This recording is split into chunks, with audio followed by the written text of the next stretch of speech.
Hi, everybody. I'm Brittany Lewis, a breaking news reporter here at Forbes. Joining me now is Forbes contributor James Broughel.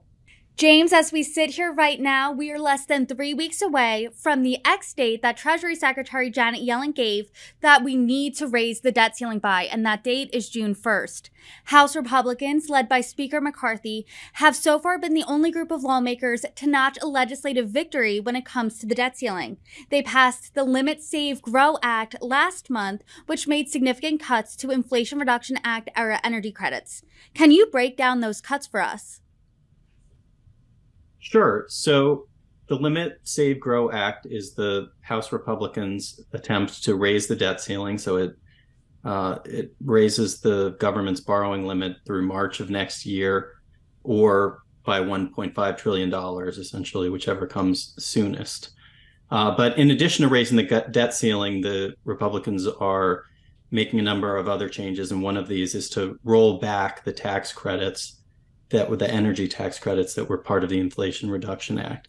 So this was a big piece of legislation that passed last year from the Biden administration. It was one of their main achievements when Democrats controlled the House and the Senate. Now that Republicans are in charge of the House, they're trying to roll a lot of that back. Why are the energy-related credits one of the first things to go here? Why was this on the chopping blocks for House Republicans? Well, I think that Republicans view a lot of these tax credits as essentially unfair. They view it as picking winners and losers in the energy space. Most of them go to benefit the renewable energy sector. That can seem unfair relative to other energy sources.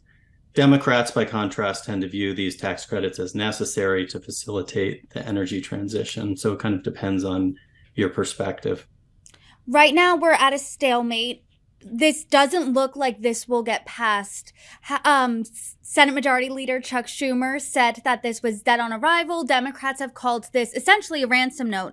But let's say they negotiate this and this does get passed. What would be the impact if these energy credits are axed?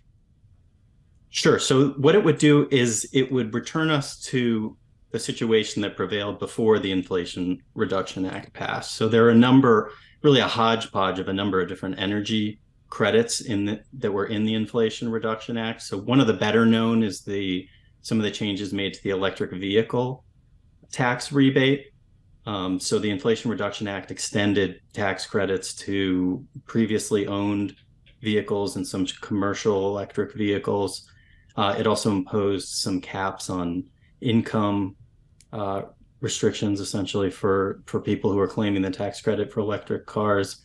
Then there are tax breaks related to production of renewable energy for wind and solar, expansions of the investment tax credit, just a hodgepodge of other tax credits related to nuclear, carbon sequestration, energy efficient buildings. There's also a number of provisions in the Inflation Reduction Act related to Buy American clauses. So there's a bunch of bonuses that are tacked on to some of these energy credits if you use American equipment. And so these would all be rolled back if the Republican version of this legislation, the debt ceiling legislation, passed. But as you mentioned, it's unlikely to pass in its current form since the Democratic-controlled Senate is unlikely to take it up, and President Biden certainly would not sign it. As we remember, not a single Republican in either the House or the Senate supported the Inflation Reduction Act last year. And the GOP members of the House Ways and Means Committee, led by Chairman Jason Smith, said that the Limit, Save, Grow Act, quote, protects taxpayers by cutting hundreds of billions of dollars in special interest green energy handouts that are flowing into the pockets of the wealthy, the Chinese Communist Party, and billion-dollar corporations. What's your response to that characterization? Well, it really depends on how important you think the renewable energy transition is. So if you just view any government subsidies in the energy sector as picking winners and losers, as distorting markets, as coming at the expense of more talented firms that are put at a disadvantage relative to the companies receiving the subsidies, then you probably have a problem with these programs. if you view climate change as a significant problem that requires a government solution, and that we need incentives for businesses to transition towards clean energy, then you might have a different perspective and be more supportive. As we know, as we talked about, this looks like it will not pass. Republican or Democrats rather have said it's dead on arrival. And Kevin McCarthy is using this more as a bargaining chip. This is how he wants to, what he wants to bring to the table. So obviously a compromise could potentially happen. Can we expect any sort of compromise when it comes to energy credits? I would say, as far as energy credits, probably not. I don't think the Democrats are going to accept any rolling back of these renewable energy credits and other energy credits from the Inflation Reduction Act. There could potentially be other areas of compromise. So one area that's opened up is permitting reform. The Limit, Save, Grow Act does have a section on permitting reform. It's basically reform to the National Environmental Policy Act. The Trump administration made some changes to this process to try to speed up permits for energy projects, and renewable energy projects are one of the main potential beneficiaries of these kinds of reforms.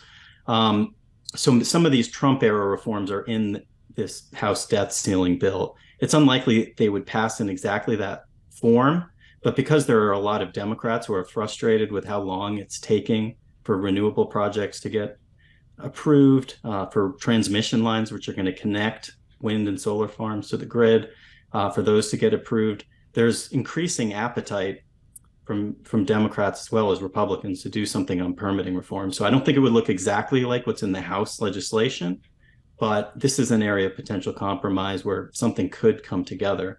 Now, one additional point I'll add is just that there are a lot of Democrats who just view negotiating at all as out of bounds. They don't want to set a precedent for having to negotiate every time the debt ceiling is hit.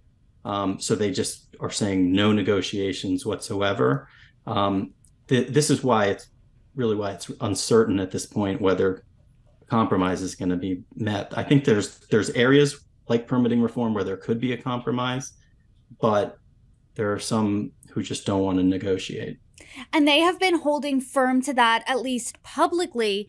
But we are inching closer and closer to that X date. Just on Monday, Treasury Secretary Janet Yellen reaffirmed it's June 1st. So is no negotiating really realistic?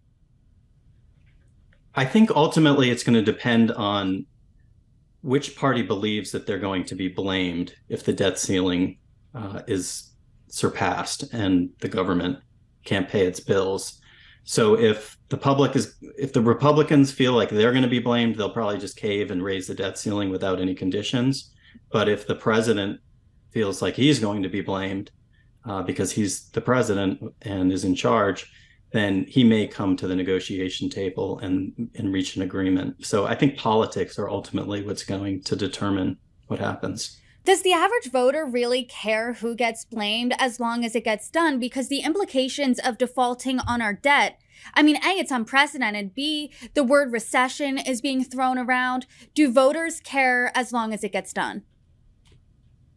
Well, voters will certainly care if there's a recession. And this could be one reason why President Biden might be willing to come to the negotiation table because there's an election coming next year. If a recession happens, because the government can't pay its bills, then that could be a real reason of concern for him. It's hard for me to speak to what the voters as a general group think, but I think in general, the country's frustrated that the two parties can't agree on anything, and something as simple as being able to pay our bills seems like something that they should be able to, like at a bare minimum, come together on. So I think the nation's probably a little disappointed that our government isn't a little more functional. James, I appreciate you coming on here, sharing your insight. And as more updates come in the next few weeks, I hope you join us. James, thanks for coming on. Great.